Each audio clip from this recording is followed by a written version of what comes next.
Hier que tu réalisais pas tout ce qui se passait, les 4 médailles d'or pour toi. Est-ce que là, voir le monde au Club France, tous les manifestations de soutien que tu as, est-ce que tu commences vraiment à réaliser ce que tu as fait? Oui, oui, là je réalise beaucoup aujourd'hui. C'est assez fou de voir tout ce monde tout simplement intéressé au sport. C'est trop bien. Là, on était sur scène, il y avait 15 000 personnes qui nous regardaient chanter, etc. Enfin, c'était assez marrant. Ouais, Mec, t'as des gardes du corps maintenant, j'ai l'impression. Ouais. C'est ça ta nouvelle vie, garde du corps? Apparemment, ouais. Il va falloir que je m'y fasse. Tu t'es rendu compte, Léon, pendant cette semaine de compétition, que c'était cette effervescence monstrueuse? Pas vraiment. Je me suis rendu compte de ce que je faisais dans l'eau. J'étais hyper fier de mes performances et tout, mais c'est vrai que j'ai pas trop regardé autour. J'ai bien fait, je pense. Mais par contre, voilà, il va falloir réaliser tout ça. Léon Marchand en direct sur RMC. 4 médailles d'or olympiques, 5 médailles en tout avec le relais hier. Alors nous, on a vécu ça sur RMC. Tu as été une source d'émotion énorme aussi parce que nos commentateurs, grâce à tes courses, ont pu mettre le feu. Je te propose d'écouter en direct donc le 200 mètres papillon, l'arrivée la plus magnifique avec Sophie Camoun, Julien Richard. Et c'est maintenant que ça va jouer parce que Christophe Pilac, est-ce qu'il a tenté de bluffer, de partir trop vite? Léon Marchand revient à 15 mètres maintenant.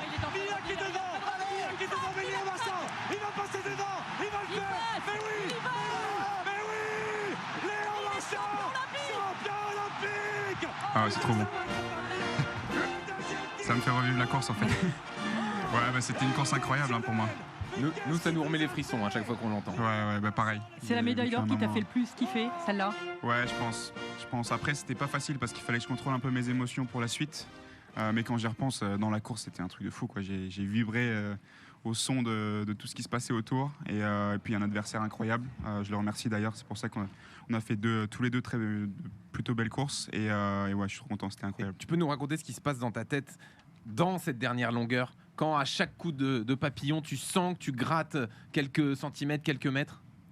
Donc moi, ma tactique, c'était vraiment de rester pas trop loin du Hongrois. Il a plus de vitesse que moi, donc je savais qu'il allait partir plus vite. Aux 150 mètres, en fait, j'ai l'impression d'avoir déjà visualisé ce moment et je suis pas trop loin. Je pousse très fort au mur, je fais une grosse coulée. Je fais plus d'endule que d'habitude, je sors aux 14 mètres. Et là, je donne tout pour tout simplement toucher le mur en face de moi. Je regarde pas trop à côté. D'ailleurs, il lâche un petit regard sur le côté quand j'étais un peu à côté de lui. Et je pense que c'est là où il perd d'ailleurs. Parce que moi, j'ai vraiment réussi à rester dans ma course du début à la fin. C'était pas facile, mais c'était une belle stratégie et c'était une course incroyable. Alors tu es déjà en train de marquer l'histoire du sport français avec donc ces 4 médailles d'or en individuel. Tu marches dans les pas de Michael Phelps, la légende de la natation. Et Maria Azé a pu rencontrer Michael Phelps cet après-midi et lui demander s'il avait un message pour toi. I've texted him back and forth this week, and so if he was in front of me, I don't know if I'd say anything else. I'd probably give him a hug. Je lui ai envoyé des messages cette semaine, donc s'il était en face de moi, je le serrerais probablement dans mes bras. C'est super impressionnant de les voir, Bob et lui, faire ce qu'ils ont fait ces 4 dernières années.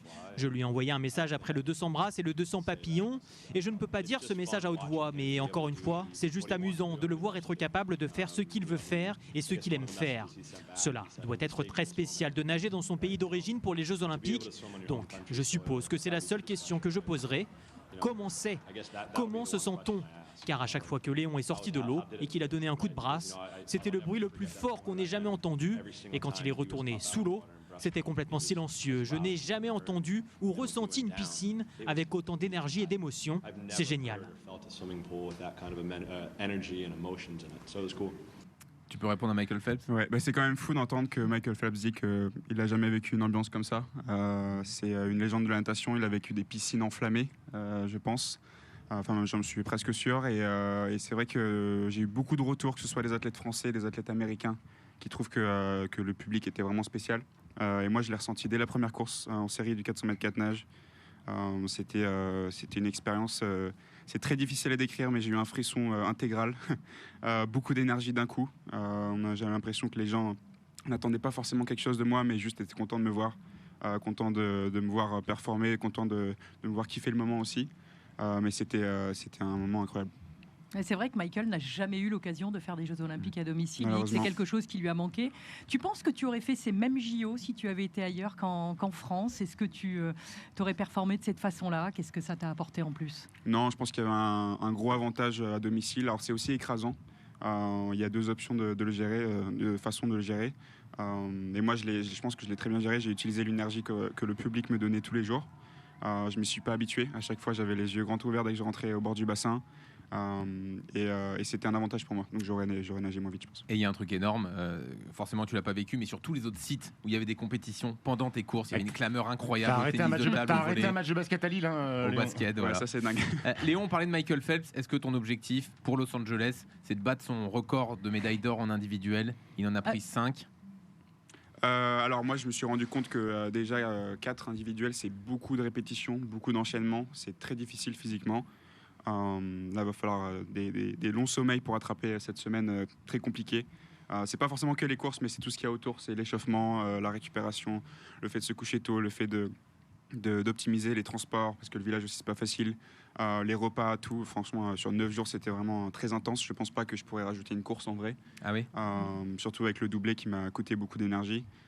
Mais par contre, j'essaierai de faire d'autres courses un peu différentes et m'amuser autrement. Pourtant, Sophie avait des idées pour te rajouter des courses en individuel. Justement, non, mais toi, on te sent capable dans les 4 années à venir de travailler dur pour en rajouter une 5e. Si tu devais en rajouter une, ce serait laquelle d'ailleurs? Bob parle du 200 libre.